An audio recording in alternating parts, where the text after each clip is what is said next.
이 리먼 브라더스라는 회사가 무너졌을 때 주식은 좀 마법의 선반영이라는 단어가 있잖아요. 네.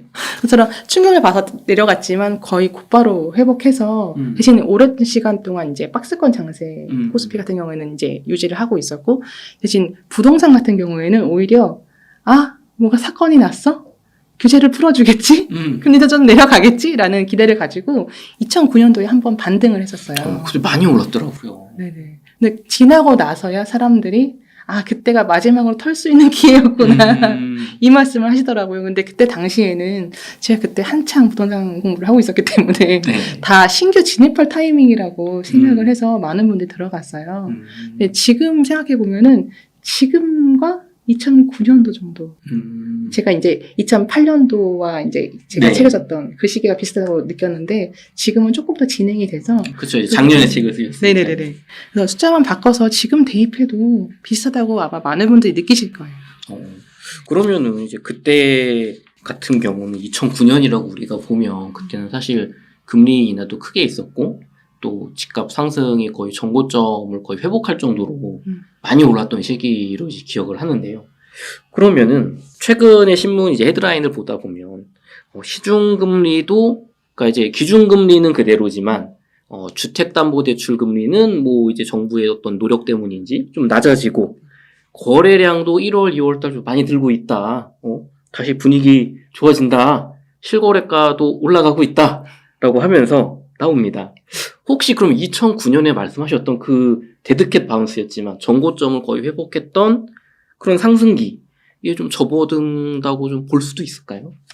제가 느끼기로는 그때 데드캣 바운스가 났던 그 시기랑 정말 흡사하다고 느끼는 게 사람 심리상 반등은 나지만 왜냐면 저희가 전 고점이라는 최고점을 기준으로 항상 사람들은 생각을 하게 되잖아요. 그쵸. 이게 적정가가 이렇게 있음에도 불구하고 가장 높았던 금액을 기준으로 40%나 빠지다니 30%나 빠지다니 굉장히 싸진 거 아니야라고 사람들이 생각을 할 수 있는데 사실은 적정가에 비하면은 그게 오버슈팅된 부분이고 이걸 다시 회복해서 그 이상 올라간다고 했을 때는 대세 상승기에 접어들어야 되는데 거기에 대해서는 좀 상승 동력이 부족하다고 보고 있어요. 그래서 정부 정책 같은 것도 제가 역대 정책들이 쭉 봤을 때는 어떤 정권의 문제가 아니라 모든 정권은 이게 유동성이 이제 어떤 상승이나 하락의 방향을 결정을 한다면 정부는 이게 과도하게 올라가지 않게 혹은 과도하게 내려가지 않게 조절을 하는데요.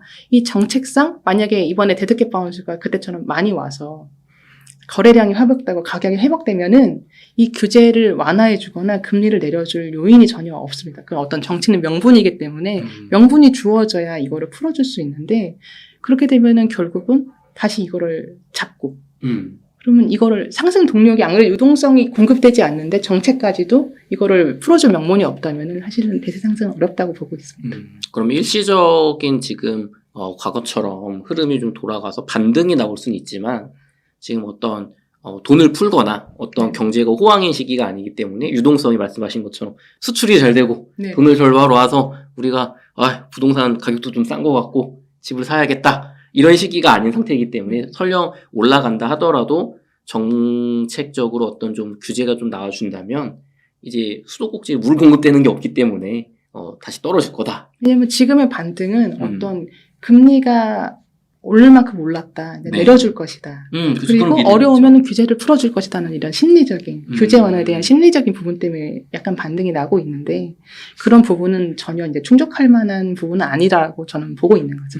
그럼 우리 풍뱅이님 같은 경우는 결국에는 심리적으로 가격이 오르거나 떨어지는 거는 일시적인 거고 결국에는 우리가 생각하는 대로 가격이 몇 년 동안 적어도 2, 3년 동안 쭉 올라줘서 우리가 이제 비과세로 판매도 할 수 있고 그런 투자가 되기 위해서는 이런 심리가 아니라 근본적인 거, 유동성의 공급, 어떤 뭐 금리의 급격한 인하와 경제의 성장, 활성화, 그다음 정책적인 어떤 명분이 있어서 규제를 싹 풀어주고 뭔가 그런 대대적인 변화가 있어야 되는데 지금 정도의 심리로는 가격 상승이 대대 상승이 갈 수가 없다. 네, 일단 저희가 가정으로 보면은 아빠가 일단 돈을 잘 벌어와야 된다. 그렇죠. 라고 간단하게 말씀드릴 수 있습니다. 돈이 잘 벌리지 않는 상태에서 일시적인 거는 의미가 없다. 잘 얘기를 해주셨습니다. 2009년은 3% 이상의 기준금리 인하가 있었던 시기입니다. 지금은 이제 그런 급격한 금리 인하는 예상되지 않고 있거든요. 사실 금리 인상이 좀 멈추지 않을까? 혹은 뭐 정말 이렇게 우호적으로 보시는 분도 올해 말 정도면 조금 금리 인하 나올 수 있지 않을까? 이 정도 보시는 것 같아요. 그럼에도 단기 데드캣 바운스로 재상승 후 하락을 예상하시는 전문가분도 있습니다. 그러면은 우리 풍맹님께서는 데드캣 바운스가 나오더라도 장기 상승은 갈 수 없다라고 보신다고 말씀해 주셨지만, 그럼 데드캣 바운스가 단기적으로 오는 거 자체는 올 수 있다라고 보시나요? 제가 보기에는 지금이 바로 지금 왔다! 이미 올 수 있다가 왔다라고 왔다! 생각을 하고 있고, 왜냐면 작년 겨울 가격이 좀 많이 최저점이었고, 그쵸. 올해 봄에 한 2, 2월 되면서부터 벌써 급매물이 소진됐다거나 음. 훈풍이 분다는 얘기가 굉장히 많이 들려와요. 그쵸. 저 블로그 통해서 질문 진짜 많이 주시는데, 네. 제가 데드캣 바운스가 올 것 같다고 말을 평소 했기 때문에, 그때가 오면 지금 너무 힘든데, 그때가 오면 팔고 싶어요라고 문의 주시는 분들 굉장히 많거든요. 그래서 네. 언제 오냐고 하는데, 지금까지 안 온 거는 안 오는 지역입니다. 이 데드캣 바운스라는 게 모든 전국에 뭐 다 오는 게 아니라, 물어보시는 분들 들어보니까 강사분들 따라서 이제 지방에 해안 일을 따라서 이렇게 다주택을 많이 하신 분이 많으시더라고요. 근데 그 일부 지역은 안 오거든요. 데드캣이 이대로 이제 사라지고 동력이 이게 데드캣까지 올 만한 동력조차 없는 거예요. 심리가 야 여기는 그래도 너무 많이 빠졌어라고 하기에는 근데 이 지역은 좀 뭐 인구 구조도 그렇고 미래가 좀 없지 않나 그런 지역들은 안 오고 네. 야 그 여기 강동구 고도 크러쉬 너무 많이 빠졌는데 강동구 좋은데 이런 지역은 온다. 그나마 좋은 지역인데 좋은 이 가격이면 한번 해볼까라는 마음이 드는 동네가 오는 거라 제가 많이 말씀드리는 거는 아직까지 데드캣이 안 왔다라고. 네. 근데 지금 버티기가 힘들다라고 하시는 분이 있으면은 지금 한번 정리를 하시는 것도 나쁘지 않을 것 같고 지금 데드캣이 왔다라고 하면은 마찬가지로 지금 정리를 한번 하시는 게 왜냐면 이게 버틸 만한 분이다 네. 했으면 이런 질문 안 하실 거예요. 근데 네. 힘드니까 질문하신 거잖아요. 그러니까 이 기회에 한번 정리를 하니 나쁘지 않고 사실 버틸 만한 분이다라고 했는데 이게 투자 목적이다라고 했을 때는 굳이 이 시기에 하지 않아도 왜냐면 제가 그 저점에 반등하는 거 보고 들어가는 시점보다 이 미리 들어가신 분이 너무 오랜 시간을 인구의 시간을 보내야 되는 거예요.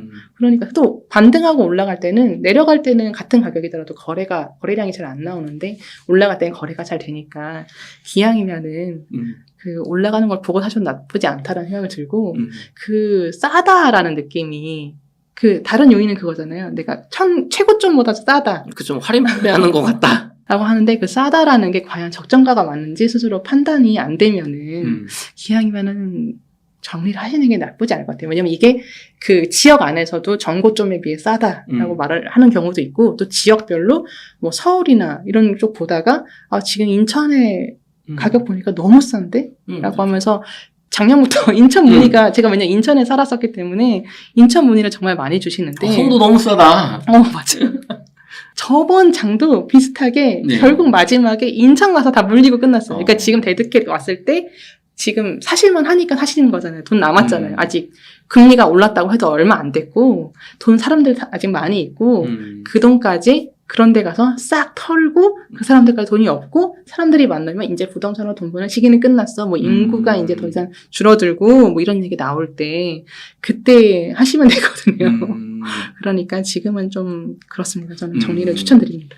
데드캣 바운스가 지금 왔다라고 보시지만 네. 어쨌든 이건 단기적으로 끝날 거기 때문에 지금 기회가 있을 때 다주택자분들은 파시고 무주택자분들은 이게 과연 꼭 적정 가격인지 한번 좀 공부를 해보시면서 일단은 기다려 보시는 걸 좀 추천하시는 거죠. 네, 왜냐하면은 지금 이제 여름부터 아니면 가을부터는 이제 KB 시세가 조정이 될 거라고 보고 있어요. 그래서 KB 역전세 문제도 있지만 저희가 KB 시세가 네. 떨어지게 되면은 대출을 어느 정도 이상 받은 분들이 이제 상환을 해야 되거든요. 그 주택담보대출을 받으신 분들도 그런가요? 그러니까 실거주 한 채면 나쁘지 않은데 우리가 많은 투자자분들이 또 그것만 하지 않았잖아요. 이제 사업자를 만들어서 후순위로 그쵸. 이제 사업자 대출을 받아 투자를 만기가 한다던가. 왔는데 이제 담보 가격이 떨어졌으니까. 그러니까 그러니까 역전세와 이런 담보 상환 문제가 같이 겹칠 수 있기 때문에 그래서 그렇게 되면은 결국은 그 대출을 해줬던 은행에도 이제 부실 문제가 나고 저번에도 똑같이 PF 대출 다 문제 똑같이 지금 흘러가고 있거든요. 과거에도 그랬었군요. 네네, 그렇습니다. 그래서 지금 좀 어느 정도 좀 안전하게 좀 대비를 하시는 게 좀 낫지 않을까라고 생각하고 있습니다. 알겠습니다. 풍맹님께서는 빨리 부자가 되고 싶으셔서 과거에 굉장히 많은 강의와 부동산 강의와 어떤 경제 스터디에 참가해 보셨다고 했습니다. 성과가 좀 있으셨나요? 저는 제가 엄청 가난했거든요. 약간. 그 인천에서도 반지하 빌라에 살면서 저소득층 지원을 받는 그런 사람이었는데, 그래서 대학교를 6년 동안 다녔어요. 6년 동안 그 휴학을 반복해가면서 다녔는데, 저는 더 가난해졌죠. 하지만 성과는 그 강사분께 제가 드린 강의비로 생활을 하고 버티다가, 이렇게 성과가 아무튼 강사분이 많이 가져가셨습니다. 아니 그 과거에 2000년대 뭐 중반 후반 이때 이렇게 강의를 이렇게 열심히 들으셨는데 그때 물론 장이 이제 좀 하락장에 접어들었기도 했지만 공부를 이렇게 열심히 했는데 성과가 없고 손해를 보셨나요? 지금 아마 많은 분들이 공감하실 텐데 이게 성과가 조금 나면은 여기에 만족할 수가 없어요, 사람은. 이 다음엔 이 돈을 넣고 더 큰 베팅을 하게 되고, 그 다음 넣고 더 큰 베팅을 하게 되잖아요. 그죠? 아시죠? 그렇기 때문에 날릴 때는 단 한 번 날릴 때 다 이룰 수가 있더라고요. 그래서 이번에는 많이 조심하려고 했었어요. 이번 장이 왔을 때는, 내가 이걸 나중에 무슨 일이 났을 때 감당할 수 있는지 없는지에 대해서 그 생각을 굉장히 많이 했습니다. 그러면 과거에는 어느 지역이 좋다, 혹은 뭐 어떤 가격대가 적당하다라든가 뭐 어떤 스킬적인 부분도 많이 공부를 하셨을 텐데 그렇게 해서 조금씩 부동산 투자로 돈을 벌긴 했었지만 그러다가 이제 내가 한번 좀 실수를 하거나 하다 보면은 이제 여태까지 번 걸 더 날리고 손해를 보는 좀 그런 패턴을 가셨단 말씀이신가요? 저는 그때 부동산은 이제 공부를 시작한 지가 2년 정도밖에 안 됐던 상황이에요. 2006년부터 공부했었거든요. 부동산 공부는.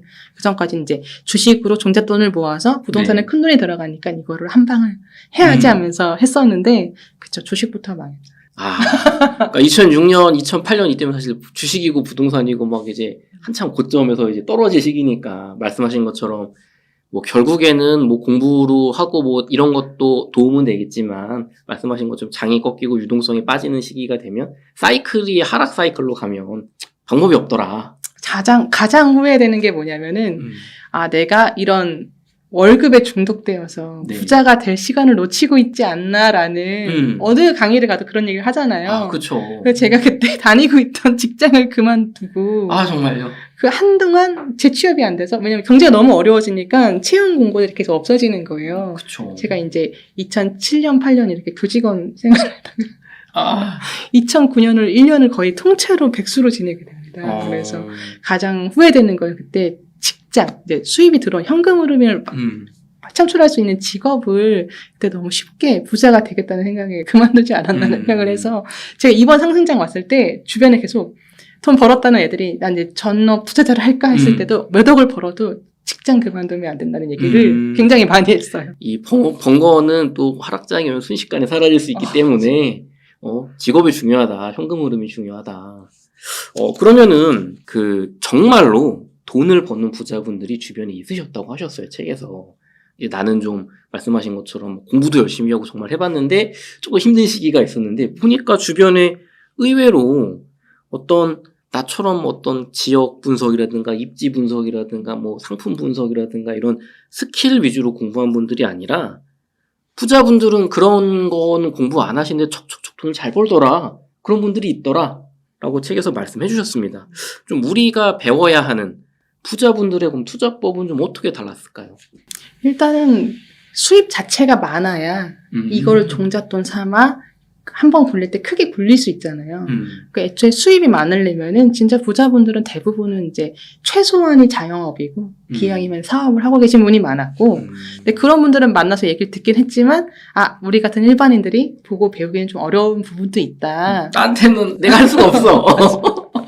근데 그러면 제가 가장 따라할 수 있는 사람들이 누가 있을까라고 해서 이제 엄마들 이렇게 모이잖아요. 아줌마들 모이고 음. 얘기 듣다 보면은 어느 분이 돈을 벌었나 봤더니 대부분 평범한 아줌마들이었어요. 전업주부분들. 왜 지금 활동하는 강사들이 네. 대부분 저랑 같이 수강했던 수강생들이거든요. 그래서 제가 대부분 다른 강사들의 어떤 투자 내역도 알고 어느 정도 갖고 있는지 알고 그리고 지난 장 강사들이 그 이후에 어떻게 자멸해 가는지를 다 봤단 말이에요. 근데 이 강사들보다 이 동네 아줌마들 돈이 훨씬 많은 거예요. 제가 그 다이어리 책을 냈었기 때문에 다이어리 강의도 했었는데 그 다이어리 강의 들으러 오시는 그래서 미래 계획 같이 짜볼까 했는데 강사들보다 목표 자산이 훨씬 높으셔서 지금 얼마 있으신데요? 했더니 저는 얼마 정도 몇십억 정도 있습니다. 라고 하시는 분들을 제가 이번에 많이 겪어봤는데 대부분은 이런 분석을 하기보다 내가 지금 이 시기에 어디를 살면 좋을까? 이때쯤 한번 이사를 해볼까? 아니면 이사 갈 집이 자꾸 오르는 것 같은데 다음 이사 갈 집 하나 정도는 미리 좀 사놔볼까? 아니면 내가 지금 약간 구축에 사는데 다음 이사 갈 집을 미리 분양을 하나 잡아놔볼까? 이렇게 해서 두 개가 동시에 같이 올라서 합쳐서 더 좋은 동네로 이사 가고 한 번 이사 가보니까 또 이사를 가고 그 사이에 나는 남편 벌어오는 돈 아니면 맞벌이 해서 열심히 모아서 대출 막 갚고 그래서 무리가 없는 거예요. 유지하는 거에.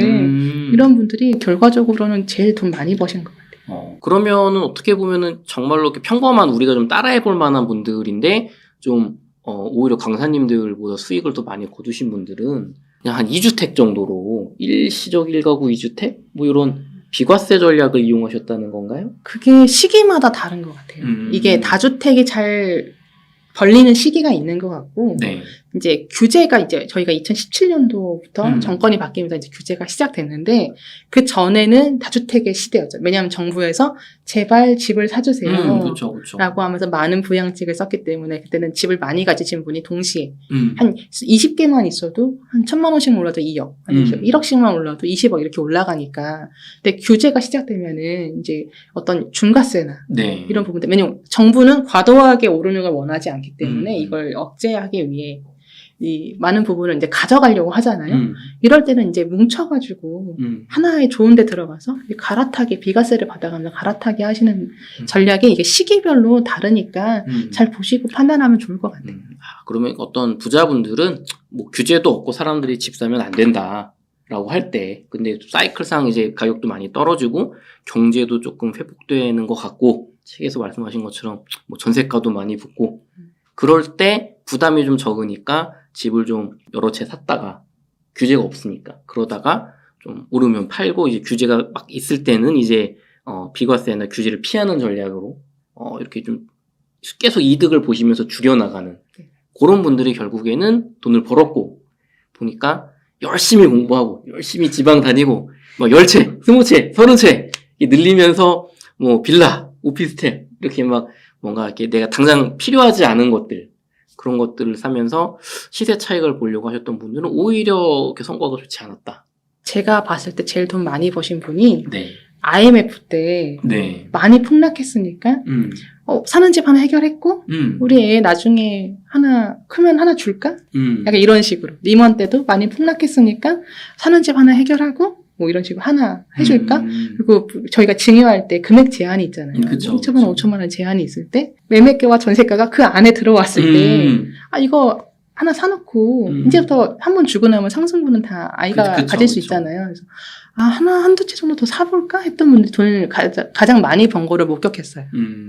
무리하지 않고 그냥 내가 버는 수입에 맞춰서 가격이 많이 떨어졌을 때 그리고 시장 상황이 좀 좋아질 어떤 위기가 좀 지나갔을 때 그냥 너무 막 재고 따지고 막 지역 분석하지 않고 그냥 누가 봐도 좋은 지역에 샀던 분들이 결국은 많이 벌더라. 근데 처음부터 좋은 지역만 오르지 않았거든요. 이번 장의 특징이 그 외곽부터 전세가가 밀어 올리기도 했고 지방 같은 경우에도 굉장히 많이 올랐어요. 그러니까 꼭 좋은 지역만 고집하시기보다 이 시기에는 한 요 정도가 잘 될 것 같으면 내가 무리하지 않는 선에서는 한번 씨를 뿌려놔도 나쁘지 않겠다. 무조건 너무 좋은 주택만 몇 개만 갖고 가야지 라기보다 공부를 좀 더 해보시고 내가 자신 있다. 요 정도면 좀 잃어도 상관없을 것 같아.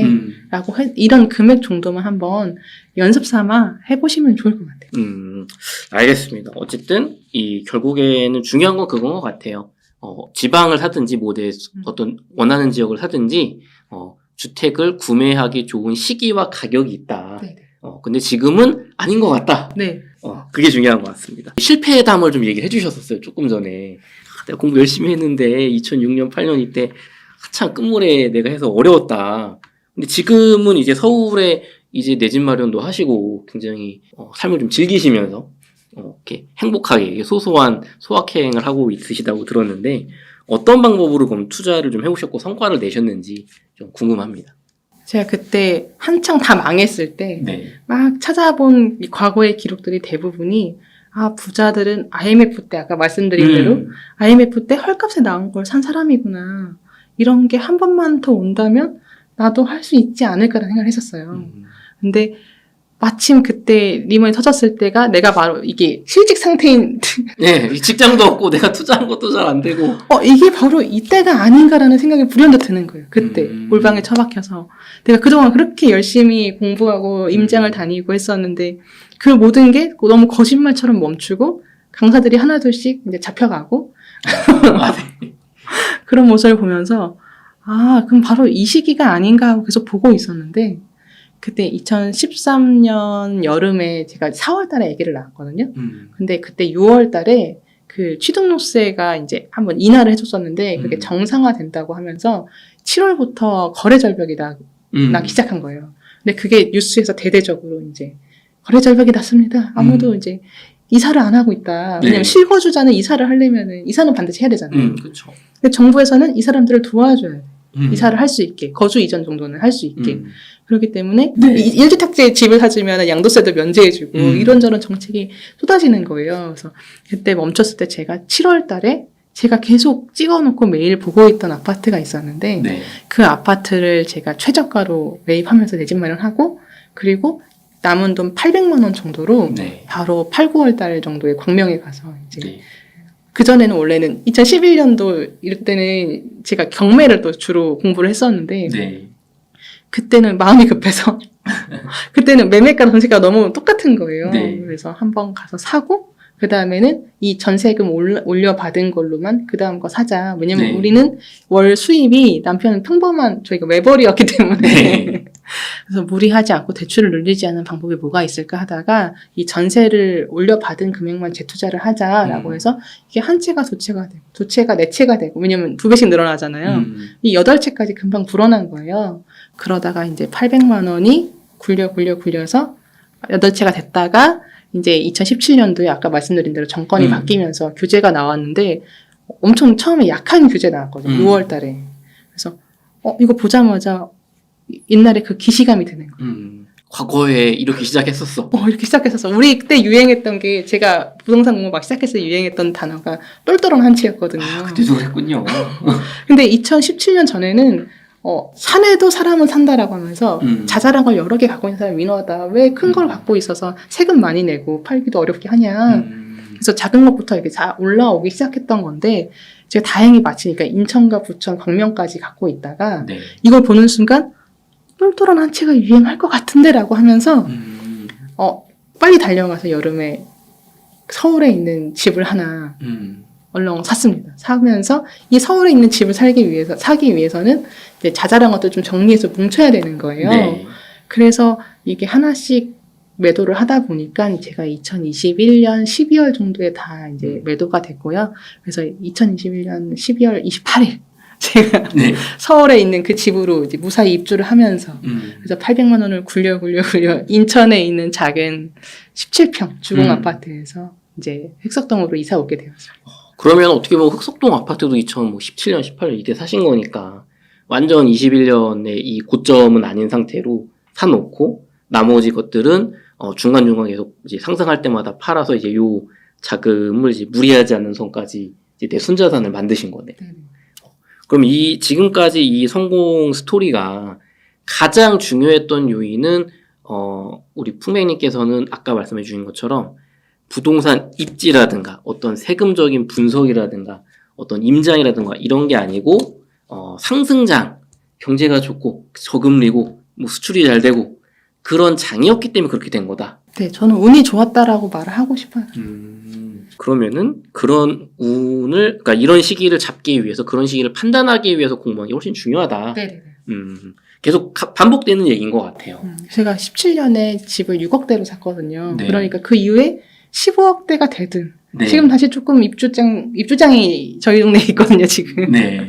좀 빠져도 제가 산 가격으로는 안 내려오는 거예요. 근데 마음이 너무 편하고 이런 부분이 있는데 굳이 지금 저희가 60점 네. 받았던 사람이 80점, 90점 맞는 거는 좀 쉽잖아요. 근데 그렇죠. 지금 투자를 시작한다는 거는, 우리 굳이 유지한다는 거는 90점 맞은 사람이 95점을 맞으려고 하거나 95점을 맞은 사람이 이제 98점, 99점까지 맞으려고 하는 거나 다름이 없기 때문에 우리가 굳이 직업이 있고, 네. 전업투자자가 아닌데 네. 가정이 있고 하는 사람이 그렇게까지 많은 시간과 노력을 투여하지 않는 게 낫지 않을까라고 생각을 하고 있어요.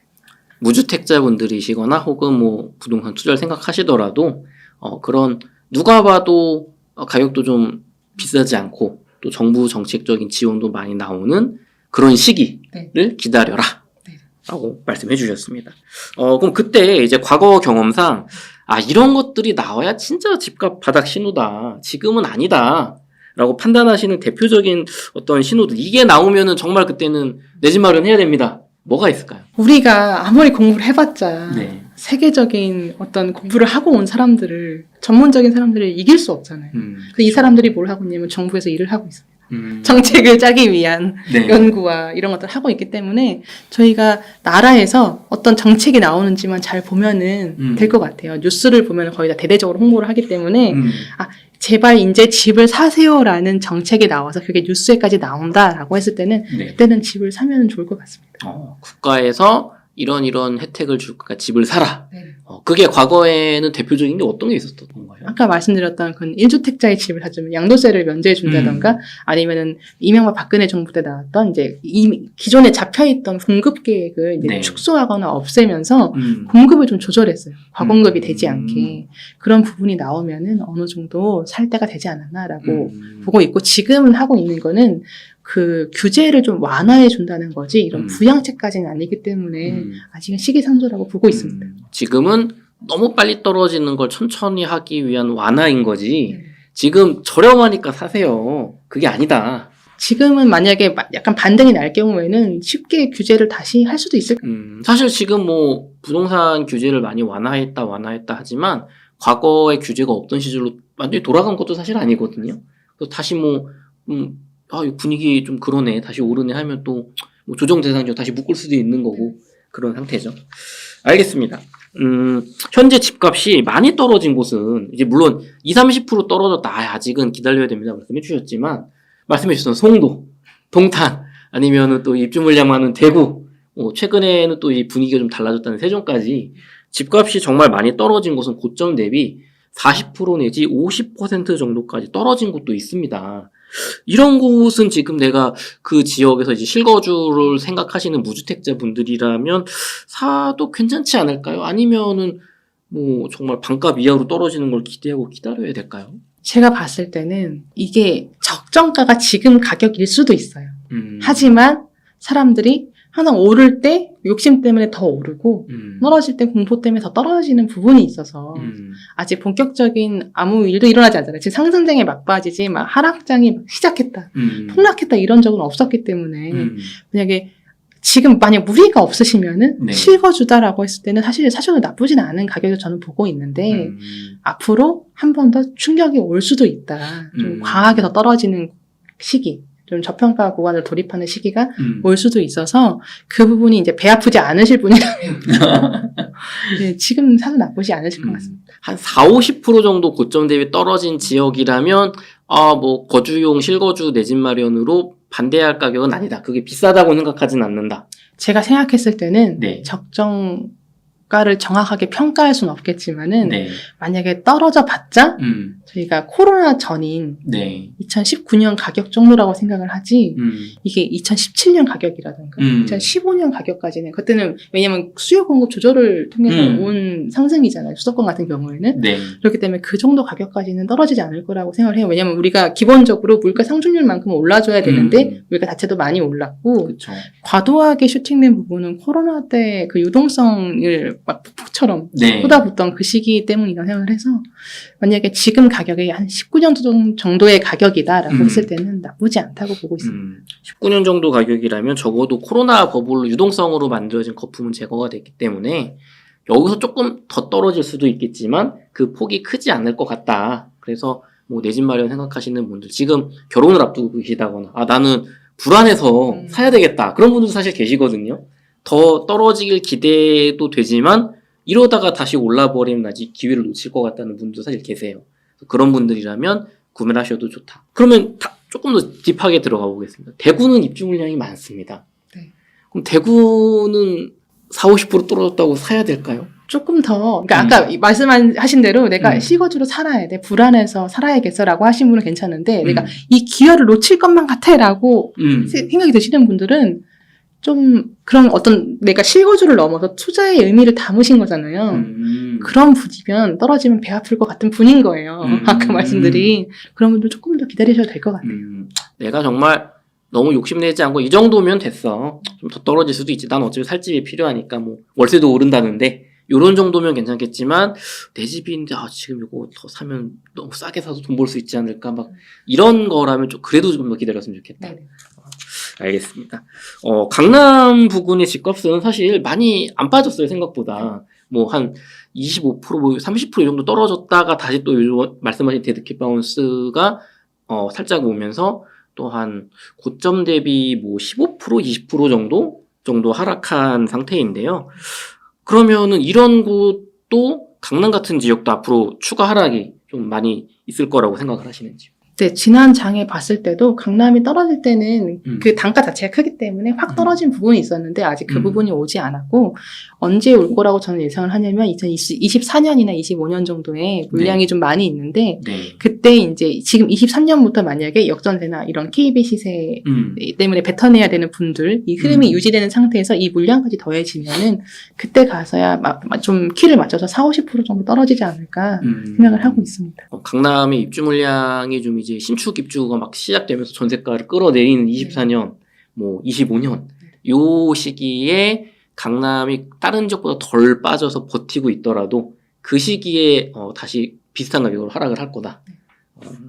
알겠습니다. 어쨌든 그러면은 조금 부동산 내 집 마련 고민하시는 서울 수도권 보시는 분들은 적어도 뭐 24년, 25년 좀까지는 기다려봤으면 좋겠다라는 입장이 일관되게 나오시는 것 같아요. 네, 저 전문가 아니에요. 동네 아줌마라서. 알겠습니다. 빠져나갈 구멍을 만들어놔야겠어요. 보통 부동산 투자를 말할 때 강남이나 여의도, 뭐 용산, 아니면 뭐 잠실 이렇게 좋은 지역들만 우리가 얘기로 말을 하는데 사실 비쌉니다. 가격이 우리 평범하게 서민으로서 급여 생활 하시는 분들한테는 내가 지금 막 20억, 10억 하는 그런 집을 어떻게 사 하는 경우가 많은데요. 혹시 기회가 온다면 좀 추천해 주실 만한 그래도 좀 가격이 서민분들 입장에서 월급쟁이 입장에서 좀 가능할 만한 그런 지역들 서울도 좋고 뭐 지방도 좋습니다. 좀 그런 지역이 있을까요? 이번 상승장 때 많은 지역에서 아마 재건축, 재개발, 리모델링 지정이 된 곳들이 많이 있을 거예요. 근데 이 호재들은 상승장일 때 이 흐름을 타고 이루어져야 되는데 만약에 어느 정도 경기가 꺾이게 되면은 이게 멈추게 되는 경우를 정말 많이 목격했었어요. 지난 장에. 그러면 이게 오히려 적정가보다 그 실망감 때문에 기대감이 있다가 이게 실망 매물들이 쏟아져 나오는 경우가 많아서 오히려 적정가보다 좀 많이 떨어지는 경우가 있거든요. 그래서 내가 만약 살고 싶은 동네가 있다면은 만약 그런 국내가 그런 게 지정이 돼 있다고 하면은 지켜보다가 이번 장이 멈추면서 이런 진행이 멈추게 되는 경우가 반드시 오거든요.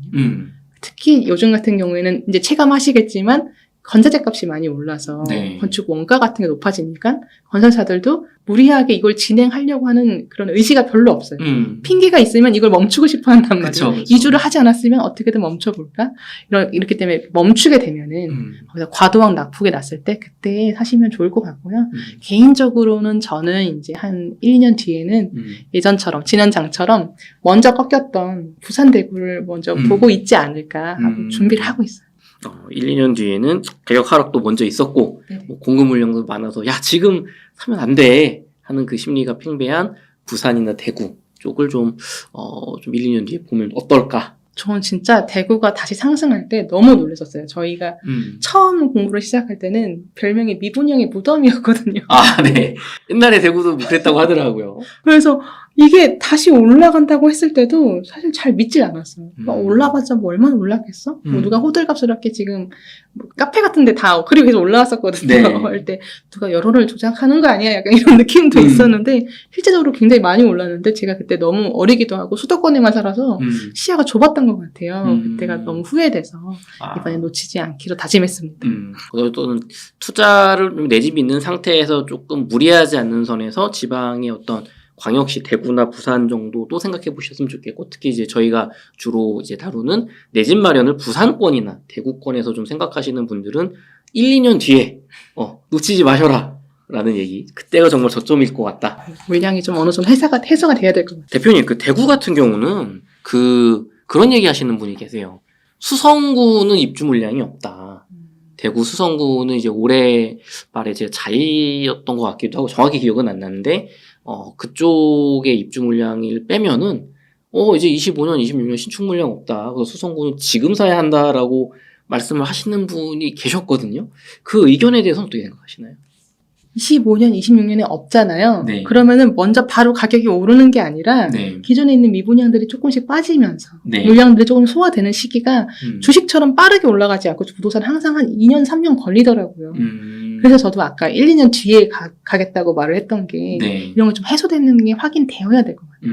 아무리 뭐 수성구에 입주 물량이 없고 여기는 뭐 기존의 주택들이 버틴다 하더라도 주변에가 워낙 미분양이 많고 가격이 하락하고 있기 때문에 결국엔 여기도 적어도 그래 떨어지는 거는 뭐 버티는 거는 그렇다고 쳐도 절대 빨리 오르지 못한다. 그러니까 굳이 지금 같은 시기에 위험하게 더 넣을 필요가 없다. 오히려 그쪽도 아까 말씀해 주신 강남처럼 주변 시세에 따라서 더 하락할 가능성이 높다.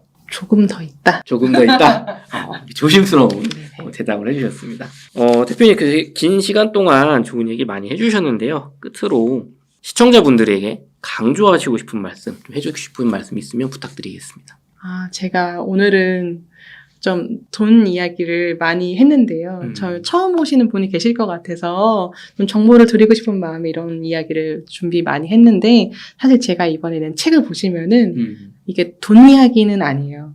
돈 이야기는 아니고 물론 돈에 대한 이야기가 많이 있지만 무엇보다 돈은 어떤 수단에 불과하다. 내가 살고 싶은 인생을 만들어가기 위한 수단인데 내가 살고 싶은 인생을 먼저 정하고 거기에 맞춰서 각자 정답이 없으니까 인생에는 각자 거기에 맞는 준비를 하자. 그것도 성향에 맞춰서 이런 내용을 많이 담고 있으니까 저 책 많이 사랑해 주십시오. 알겠습니다. 이렇게 해서 부자는 됐고 적당히 벌고 적당히 잘 사는 법의 저자이신 풍백 임다희님을 모시고 인터뷰를 진행해봤습니다. 긴 시간 동안 유익한 인사이트 나눠주셔서 감사합니다. 수고하셨습니다. 감사합니다.